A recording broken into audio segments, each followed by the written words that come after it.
Olá, queridos, tudo bem? Bom, como a gente havia programado, o professor vai encerrar a aula de número 6, que é a nossa última aula, com um compêndio de algumas dicas sobre eletroquímica. Afinal, esse segmento é um segmento de revisão, ele abrange justamente conceitos que são prioritários para a gente compreender bem e consolidar o conhecimento aí desenvolvido durante o nosso curso de Química ao longo do nosso ano, né? Então, para a URGS, eletroquímica basicamente se restringe a pouquíssimas informações.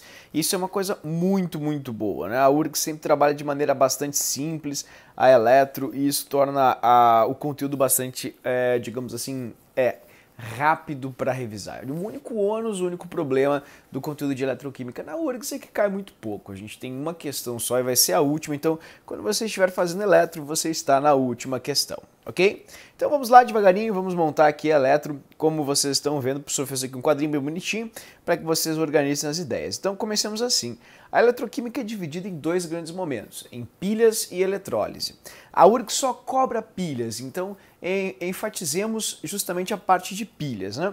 A pilha é um processo espontâneo, ou seja, acontece naturalmente, você só inicia o processo, ele acontece sem a sua intervenção, onde uma reação química se gera corrente elétrica. Mas como uma reação química gera corrente elétrica? Como isso é possível, não é? Isso é possível da seguinte forma.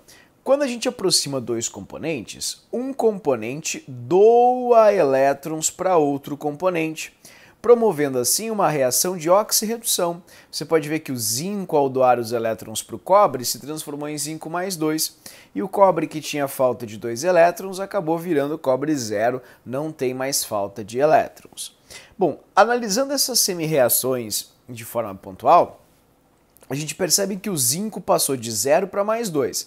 Observamos um aumento da sua carga, pois houve doação de elétrons. Essa reação na qual há doação de elétrons, aumento de carga, como já trabalhamos numa das primeiras aulas, na aula 3 para ser mais específico, a gente chama de oxidação. E, portanto, por ter dado elétrons, ele provocou a redução de outra espécie. Então ele é um agente redutor. Tudo bem? Em função disso, o cobre, que era mais 2, faltavam 2 elétrons para ele, recebeu 2 elétrons e acabou virando cobre zero. É essa reação na qual um elemento ganha elétrons do outro, chamamos de redução na química. E para ganhar elétrons, ele precisa que um outro dê, ou seja, este componente age em outro, forçando uma oxidação. Portanto, é um agente oxidante. Logo, só para retomarmos, lembrem da seguinte forma, é sempre ao contrário, sempre ao contrário, sempre ao contrário, sempre ao contrário. Quem oxida é agente redutor, quem reduz é agente oxidante. Agora, como a gente vai saber quem é que dá elétrons e quem é que recebe? Como a gente vai conseguir perceber como funciona essa reação de deslocamento, que é o nome da reação que estamos visualizando aqui, onde um elemento desloca o outro. A gente vai perceber isso graças ao auxílio de uma ferramenta super importante na química chamada de potencial padrão. O potencial padrão é simbolizado com esse Ezão, assim, com um zero em cima, no qual você vai perceber ali o fenômeno da redução ou da oxidação. Aí o PAC, ela recomenda que sempre seja lido por redução. Então você estará vendo sempre a medição da tendência de uma espécie em reduzir, ok? Então você está vendo que a tendência que o cobre tem em reduzir é de mais 0,34. Então esse número ele mede de uma forma quantitativa qual é a tendência que um elemento tem de sofrer uma certa, né, reação. No caso, redução. Quem tem a maior tendência em reduzir tem que reduzir no processo.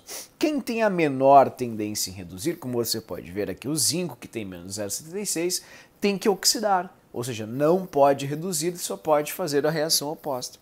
Então, em pouquíssimas palavras, para quem se confundiu com tanta fala, funciona assim. Quem tem o maior número tem que reduzir, receber elétrons. Quem tem o menor número, tem que oxidoar os elétrons. E aí vem a pergunta, né? Como eu vou saber qual é o maior e qual é o menor número? Como eu vou descobrir os valores? psicografo, baixo a entidade, né? Ameaço fisicamente o coleguinha mais próximo. Querido, é barbada, tem que ser dado. Afinal, se não for dado, você não vai descobrir em hipótese alguma. Tudo bem? Bom, feito isso, olha só que a gente vai ter agora um processo bem simples onde, ao doar elétrons, o zinco no caso, nós podemos conduzir estes elétrons que o zinco doou aqui para o cobre, né? Gerando uma corrente elétrica, onde os elétrons do zinco saem do zinco, obviamente, passam pela lâmpada, né, que apresenta resistência e aquecendo-a e gerando aí luz, não é? Pela resistência, e fazendo com que o cobre receba os elétrons. Então, o cobre que recebe os elétrons é o cobre que fica em solução. O cobre que está aqui dentro, cobre mais 2. A gente chama de cobre mais 2. Ele pega os elétrons recebidos pelo zinco, dessa forma, assim, e se transforma num cobre zero, que é o cobre que fica aqui nessa espécie, expandindo esse eletrodo, como vocês podem ver. Já aqui no zinco, vocês percebem que o zinco da barrinha, que é o zinco zero, zinco sólido, ele perde os elétrons, ali estão os elétrons, ó, 2 elétrons, os elétrons vão subindo, como você pode ver, o sentido vai para cá, e ele se transforma de zinco zero em zinco mais 2. Então a gente vai ter esse processo onde vai ocorrer corrosão aqui nesse lado e uma expansão nesse eletrodo. Então, o que é uma pilha? Uma pilha é um sistema no qual um lado da pilha sofre corrosão, desmancha, e outro lado sofre expansão, cresce. O lado que doa os elétrons, que sofre a corrosão, é o polo negativo. E o lado que recebe os elétrons, para onde os elétrons vão na pilha, é o polo positivo. Como quem doa sofre oxidação, e os químicos associaram essa expressão ao eletrodo correspondente ao íon negativo, eles fundiram os nomes. Eletrodo com ânion, que é o íon negativo, formou anodo. Eletrodo, ânion, ânion, eletrodo, anodo. Então é bem fácil de gravar essa regrinha. Funciona assim. Sempre quem tiver o menor potencial de redução, menor número, menor, menos, menor, vai ser o anox negativo, que significa ânodo é o eletrodo no qual ocorre a oxidação, e é sempre ali que vai ocorrer corrosão. Como os elétrons vão para o sentido oposto, então eles são negativos, obviamente, eles vão para o polo positivo. Então o positivo só pode ser o eletrodo cátodo, que é o lugar onde ocorre a redução. Portanto, juntando tudo, querido, forma a regrinha do Carré. Carré é o eletrodo cátodo onde vai ocorrer a redução. Portanto, em pouquíssimas palavras, como é de habitual, menor valor, você olha os valores nas questões, menos 0,76 é o anox negativo. Maior valor é o Carré positivo. E na hora de fazer a continha, não esqueça, é só fazer o maior número menos o menor. Maior menos o menor vai dar o potencial da pilha, e sempre que você fizer o maior menos o menor, não esqueça, sempre vai dar um valor positivo. E as pilhas precisam ter voltagens positivas, haja vista que pilhas geram energia. Ok? Então tá aí, o professor fez para ti aqui a revisão de eletro. Algumas pequenas observações antes de, enfim, encerrar pilhas, que é a parte mais importante. Não esqueçam que aqui na URGS, como eles gostam muito de pilhas, trabalham muito com pilhas, é importante lembrar que quem pode receber o elétron é sempre o cátion, o metal na forma de cátion. E quem pode dar o elétron é sempre o metal na forma zero. Isso é muito importante. Aqui você vê metal na forma zero, metal na forma de cátion. Só quem pode receber é quem está na forma de cátion, quem pode dar é quem está na forma zero. Isso é bem importante mesmo. E se eles perguntarem sobre pilhas ligadas em série, basta somar os potenciais das pilhas. E aí você vai ter a voltagem total do circuito. E uma coisa que não é muito costumeira na URGS é a ponte salina. A ponte salina é um artifício que se utiliza aqui nessas pilhas para fazer o balanço de íons. Porque quando começa a haver muita corrosão, né, e muita expansão, há um déficit de íons de um lado e um excesso de íons do outro. Então, para que haja um balanço desses íons, até porque pensem, muitos íons positivos gerarão uma carga positiva grande, o que dificultará a saída dos elétrons, pois elétrons são negativos. Então, para que isso viabilize, fique mais fácil, os químicos criaram um sistema chamado de ponte salina, onde você joga, né, um caninho que conecta os dois tubos, e nesse caninho você tem justamente um lado injetando ânions, né, que normalmente é cloreto, aqui no polo positivo, onde há falta de ânions. Desculpa, perdão, corrigindo. Um cátion, que normalmente é o potássio, porque aqui vai ter falta de cátions, e ânions, que normalmente é o cloreto, aqui onde vai ter falta de ânions. Então, repetindo, você coloca potássio aqui desse lado e cloreto desse lado, justamente para fazer o balanço de íons. Isso por meio de um caninho que tem um salzinho, normalmente é cloreto de potássio ou nitrato de potássio, para fazer esse balanço, ok?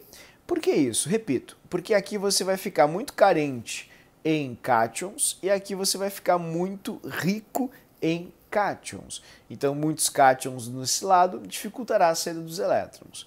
Logo, a gente precisa de ânions para contrabalançar esta carga, né, essa força eletrostática que vai se formar aqui nesse polo. Tudo bem? Então é só lembrar que cátions vão para o cátodo, ânions vão para o ânodo. É sempre assim. Foi pilhas, queridos. Eu vou mostrar agora algumas questões de pilhas para vocês. Logo na sequência, antes disso, eu vou ser bem breve agora em eletrólise, porque na URGS eletrólise não é um assunto muito recorrente, ok? Então vamos para a eletrólise. Funciona assim. A eletrólise é o processo oposto, onde você vai ter a corrente elétrica gerando reação química. Isso não é um processo natural, isso é um processo forçado, é um processo não espontâneo. Na eletrólise, a gente sempre vai ter um composto iônico.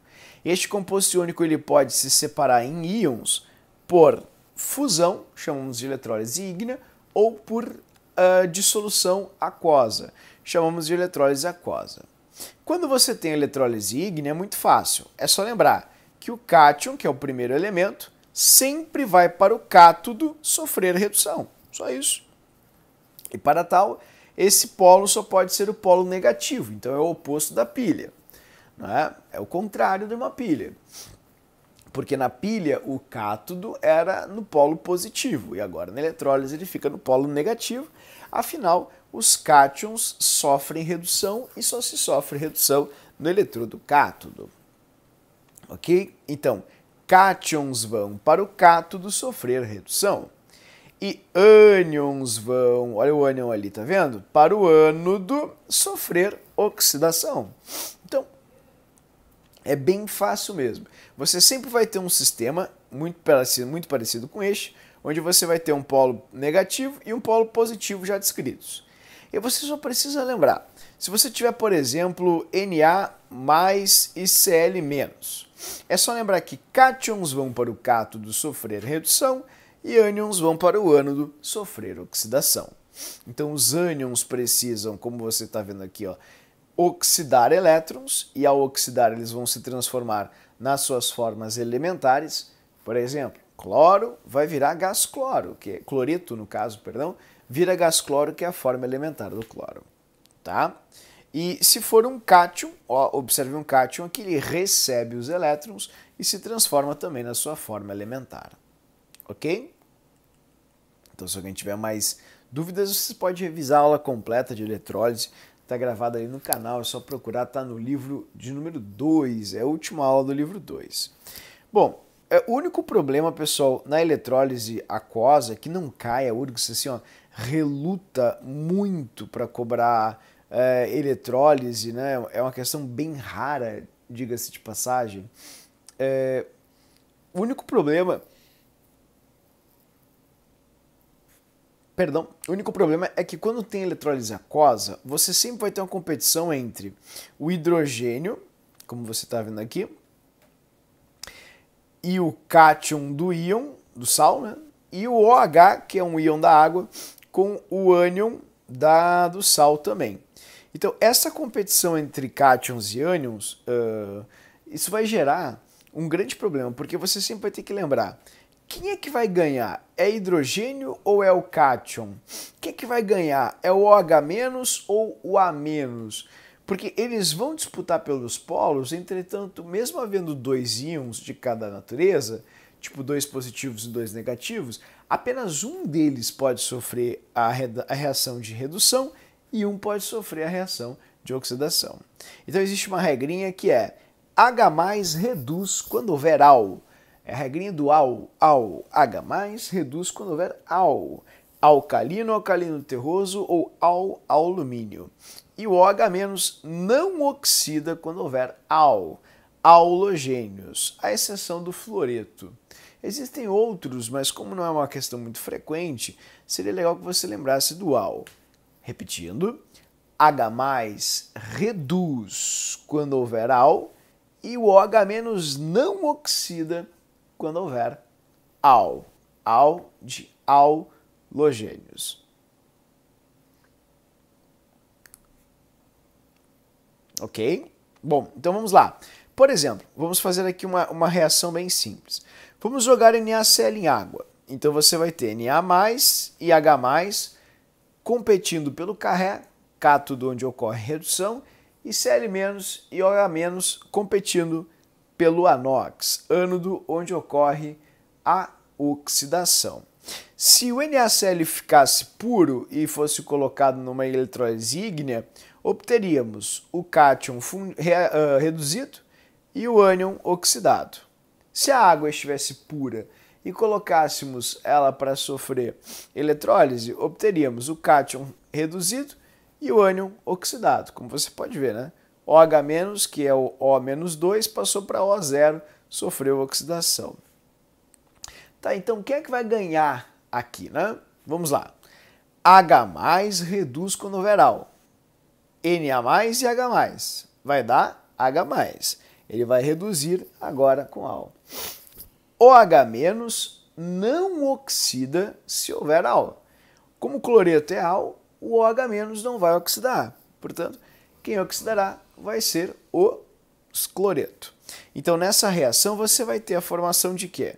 A formação de gás cloro, como tu pode enxergar bem ali, porque o cloreto vai ganhar, tá vendo? Aqui. E gás hidrogênio, como tu tá vendo aqui. E o resíduo vai ser o Na+ e o OH-, porque eles não sofreram nada nesse processo, ok? Então, pessoal, se eu pudesse resumir em assim, o mínimo possível de palavras, eu resumiria assim para ti. Cátions vão para o cátodo, ânions vão para o ânodo. H+ reduz quando houver AL, alcalino, alcalino terroso e alumínio. O H- não oxida quando houver AL, halogênios. É só isso, não é difícil, é uma decoreba sem tamanho, mas é uma questão bem rara. Portanto, eu vou parar por aqui. Se alguém quiser aprofundar um pouquinho mais, pode dar uma olhadinha na aula, mas como o intuito é justamente o intuito de URGS, a gente está focando justamente nas questões prioritárias para a URGS, ok? E uma questão que me deu um estalo, assim, há um tempo não cai, é a questão sobre leis de Faraday, que é uma questão bem interessante, onde normalmente a gente recomenda que o aluno apenas faça uma leitura estequiométrica e não se atenha muito a fórmulas ou coisas do tipo. Mas é uma questão interessante e que há um certo tempo não anda caindo na prova, talvez eles resgatem agora. A lei de Faraday funciona da seguinte forma, lembrando que Michael Faraday foi um dos maiores físicos experimentais que a ciência já viu, né? Professor emérito que dava aulas mesmo sem ter formação, não é engraçado isso? Justamente pela sua qualidade experimental. Então, observem bem, funciona assim. Quando a gente tem o cobre sofrendo uma reação, por exemplo, de redução, como você pode ver, cobre ganhando 2 elétrons virando cobre 0. A proporção da reação é de 1 cobre recebe 2 elétrons. Como a carga de 1 elétron é igual a 1,69 vezes 10 na menos 19 coulombs, Com uma regrinha de 3 bem fácil, ó, 6 vezes 10 na 23 elétrons, correspondentes a 1 mol. 1 mol correspondem a 96.500 coulombs aproximadamente. Então, isso é a regrinha de Faraday, né? Que é justamente o valor em coulomb, que é carga. Lembrando que carga é corrente vezes tempo, como você pode enxergar aqui embaixo, corrente vezes tempo. Carga para 1 mol de elétrons. E prótons também, mas como na química a gente só tem doação e recebimento de elétrons, a gente não vai ter doação e recebimento de prótons. Então vamos lá.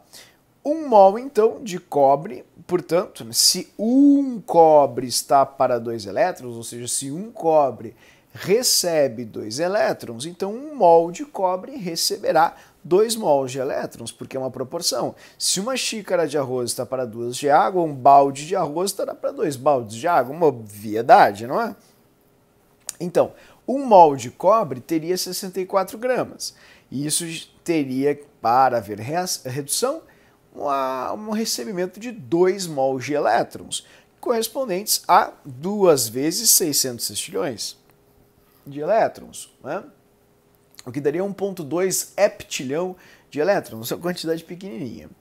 E como cada mol de elétrons contém uma carga de 96.500 coulombs, que o Faraday chamou de 1 Faraday, a gente vai ter então um valor de 96.500 coulombs vezes 2, que dá 193.000 coulombs, e também 2 vezes 1 Faraday, que corresponderia a 2 Faradays. Então isso é o Faraday, é a carga associada ao mol de elétrons. Então cada mol de elétrons corresponde a 1 Faraday. Portanto, se a questão perguntar para você, quantos gramas de cobre você consegue reduzir com a carga de 1 Faraday? Pô, se 64 gramas requerem 2 Faradays, 1 Faraday requer X. Essa seria a possível questão da URGS, muito fácil, diga-se de passagem, porque a URGS trabalha exatamente desse jeito.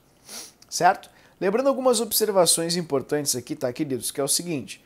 Nessa parte, é importante lembrar que carga é corrente vezes tempo.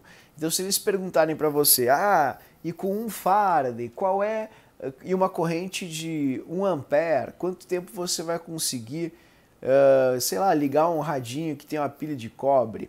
Pô, se você conseguiu 96.500 coulombs com 1 ampere, o tempo só pode ser igual a 96.500 segundos. Esse vai ser o tempo que você vai ter, né, de, enfim, funcionamento de algum material como o cobre, com essa quantia de 1 Faraday gerado pelo cobre. Aí você passa para segundos, para minutos, que seria dividido por 60, e você vai ter aí o tempo. Se você quiser fazer a fórmula, eu não recomendo, porque eu acho mais chato decorar a fórmula do que fazer a questão. A fórmulazinha é a fórmula da mKT. Isso aqui é uma constante. Isso aqui é o equivalente grama. Isso aqui é a carga. Então é a mKT, que é massa que você vai descobrir é igual a constante, que é 1 sobre 96.500, equivalente grama, que é a massa molar pelo NOx, vezes a carga, que é corrente vezes tempo. Então você pode fazer o mKT para resolver a questão. Eu não recomendo, a URGS vai te propor e conduzir a uma regra de 3, portanto é mais prático e fácil você fazer uma belíssima regrinha de 3, ok? Então acorda agora, por favor, não vai dormir. Vamos fazer agora algumas questões então para vocês verem a aplicabilidade disso. Lembrando que o que mais cai, sem dúvidas, é a parte de pilhas e eletrodeposição. Então vamos começar com um clássico de pilhas aqui. E aí tu vai observando a facilidade das questões. Eu adoro começar com essa questão, porque essa questão ela é muito didática. Quando você tem uma questão assim, você esquece de tudo e vai direto para isso aqui, ó. Presta bem atenção. Tu vai direto para isso aqui, ó. Potenciais. Tá vendo? Vai direto para o potencial. Deixa eu botar aqui. Pronto, agora foi. Potencial. Ó, tu tem um potencial maior e um menor. Vai direto para os potenciais. Escreve do lado do menor ANOx negativo e do maior carré positivo, ok? E aí você vai lendo a questão, porque agora ele vai te propor algumas perguntas que, obviamente, serão contraditórias, na verdade. Então comecemos assim. Ânodo. Ânodo sofre oxidação, querido. Então, é onde sofre oxidação. Então, você vai cortar duas alternativas que falam em redução. Já fica entre 3. Cátodo é o eletrodo no qual ocorre redução. Então, você já cortou a A, você já cortou a E, você vai cortar também a B, né? Desculpa. Vai cortar a... Não corta nada, porque todas ali falam em redução, tá? Então, por enquanto, tá certo. Entretanto, nunca pode haver uma pilha com potencial negativo, porque pilhas não roubam eletricidade, apenas geram eletricidade. Então, vê que simples. Só com esse movimento, você já conseguiu ficar aqui com a resposta certa, né? Lembrando que o potencial você faz o maior número menos o menor. Maior número é mais 0,49, menor é menos 0,815. Então, com um movimento você já chega lá, certo? Resposta certa, letra C. Uma outra questão recente de pilhas, vamos fazer aqui a questão desse ano, que é 25. Ele te dá vários potenciais e você vai ver. Quem tem o maior potencial tem a maior tendência em receber elétrons. Quem tem o menor potencial tem a maior tendência em doar. Então vamos lá. Considere as semi-reações de redução. 1. O cálcio é uma pilha. Em uma pilha de cálcio e cobalto, aí você respira fundo e marca cobalto e cálcio, ok? Cobalto tem um potencial bem maior que o do cálcio, então o cobalto deveria ser o carré e o cálcio deveria ser o anox. Então, numa pilha de cálcio e cobalto, o cálcio é o ânodo verdadeiro. Então você já risca duas alternativas. Em relação ao cálcio metálico e os íons de zinco, a reação entre cálcio metálico e íons de zinco é espontânea. Para ser espontânea, né, a gente tem que ter quem está doando com menor potencial e quem está recebendo com maior potencial. Entre cálcio e zinco, a gente teria cálcio, o anox, e zinco, o carré, porque a gente justamente precisa ter o maior potencial recebendo elétrons. E nesse caso, pessoal, observem que quem tem que ser o carré tem que ser íon de zinco, porque é ele que pode receber o elétron, né? Lembrando que se o zinco 0 ganhar elétron, o zinco 0 vai passar para zinco menos 2. Isso não existe, isso é uma alucinação, é alguma coisa do tipo. Agora, o cálcio, o único cálcio que pode doar o elétron é o cálcio 0, porque daí ele doa os elétrons e se transforma em cálcio mais 2. Então, a reação entre íons de zinco e cálcio metálico é espontânea sim, ela ocorre verdadeiro, porque o cálcio tem menor potencial, portanto tem que ser o anox, e o zinco tem maior potencial, portanto tem que ser o carré. O metal mais reativo é o cobalto. Daí já não. O mais reativo é o cálcio, porque tem o menor potencial, tem a maior tendência em doar elétrons. Resposta certa, letra B. Ok? Bom, então eu vou fazer contigo uma de Faraday, só para a gente ter ideia, para vocês verem como é fácil. Eu vou fazer uma bem bobinha assim, mas é que é importante, que é uma questão antiga, mas super atual. Na reação de eletrólise em que houve produção de íons de hidrogênio, a carga foi de 0,2 Faraday, circulou durante um processo. O que equivale à transferência de... Isso é muito fácil. Se 1 Faraday, queridos, corresponde a 1 mol de elétrons, 0,2 Faraday corresponde a 0,2 mol de elétron. Só isso. Resposta certa, 0,2 mol de elétrons. Eu não estou brincando. Mas as outras são difíceis. Então vamos ver. A carga total existente em 1 mol de cálcio é 1 mol de cálcio, cálcio mais 2 elétrons dá cálcio 0. Ou seja, para 1 cálcio mais 2, você precisa de 2 mol de elétrons. Então, 1 mol de cálcio requer 2 mol de elétrons, que é a mesma coisa que 2 Faradays. Só isso. Então, 2 Faradays. Resposta certa, letra B, 2 Faradays. Ok? Então, queridos, é isso aí. Essa foi a revisão. Um feliz ano novo para vocês. Tudo de bom, saúde, paz, alegrias, conquistas. crescimentos pessoais, né? Enfim, crescimentos, dos mais variados possíveis, porque isso é o processo de aprendizado, é uma evolução a cada minuto, a cada instante, não é? E só depende, enfim, da dedicação que a gente sempre demandou, que a gente sempre despendeu ao longo desse ano e vai continuar, porque a vida é feita disso, de muito empenho e de resultados. E além disso, do afeto, do calor da família, que é algo muito importante nesse momento. E para o resto, pessoal, se esse resto envolver química, o professor está aqui para te ajudar, né, com todo carinho, aí com toda atenção e dedicação também. Um grande abraço, repito, um ótimo ano novo, feliz ano novo para a família de vocês e até a próxima. Tchau, tchau.